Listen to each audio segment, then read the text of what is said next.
अस्सलाम वालेकुम। आज मैं आपके साथ शेयर करने जा रही हूँ आलू शिमला मिर्च अंडे की एक बिल्कुल अलग और ख़ास रेसिपी। इसमें हम अंडे को एक स्पेशल तरीके से अलग फ्राई करेंगे और ऐड करेंगे। सबसे पहले ऑयल गरम किया एक पैन में, साथ इसमें लहसुन डालकर अच्छी तरह इसको फ्राई किया ताकि खुशबू आ जाए।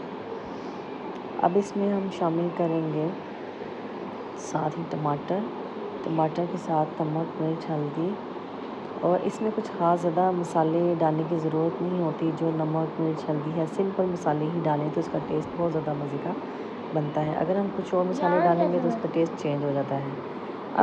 अब इसमें हम आलू शामिल करेंगे और अच्छी तरह भून लेंगे, हाफ़ कुक करेंगे ताकि आलू के अंदर तक मसाला चला जाए और टेस्ट आ जाए। अब हाफ़ कुक होने के बाद जो हम इसको 5 मिनट दम देंगे। जब हाफ़ कुक हो जाएंगे इसके बाद हम इसमें शिमला मिर्च ऐड करेंगे। शिमला मिर्च ऐड करने के बाद इसको जो है हम थोड़ा सा नरम होने के लिए दम पे छोड़ देंगे।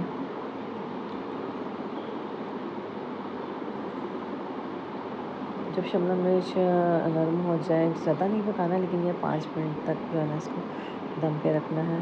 अब ये सब्ज़ी मुकम्मल तैयार हो चुकी है। अभी दूसरे पैन में हम जो है ना यही ऑयल जो बचा हुआ है ना, इस ऑयल को हम निकालेंगे एक पैन में, और जो हमने 3 से 4 अंडे लिए थे फेंट के, इसमें नमक मिर्च डालकर अच्छी तरह फेंटा था। फेंटने के बाद इसको हमने फ्राई कर लिया। जब हमने इसे अच्छे तरीके से फ्राई कर लिया तो अभी हमने शिमला मिर्च जो है ना मैंने जो सारी पकाई थी वो तो नहीं डाली, लेकिन कुछ सब्ज़ी जो है ना निकाल के अलग कर ली थी। और 3 से 4 अंडों के लिए जो ना मैंने 2 से 3 अंडों के लिए बना कर रेडी किया। तो ये बहुत ही अलग और यूनिक किस्म की रेसिपी है, रेस्टोरेंट स्टाइल की है। एक दफ़ा आप ट्राई करेंगे तो इंशाल्लाह जो है ना आपको बहुत पसंद आएगी। तो आप हर बार इसको खाएंगे। लाइक, सब्सक्राइब और शेयर ज़रूर कीजिएगा। अल्लाह हाफ़िज़।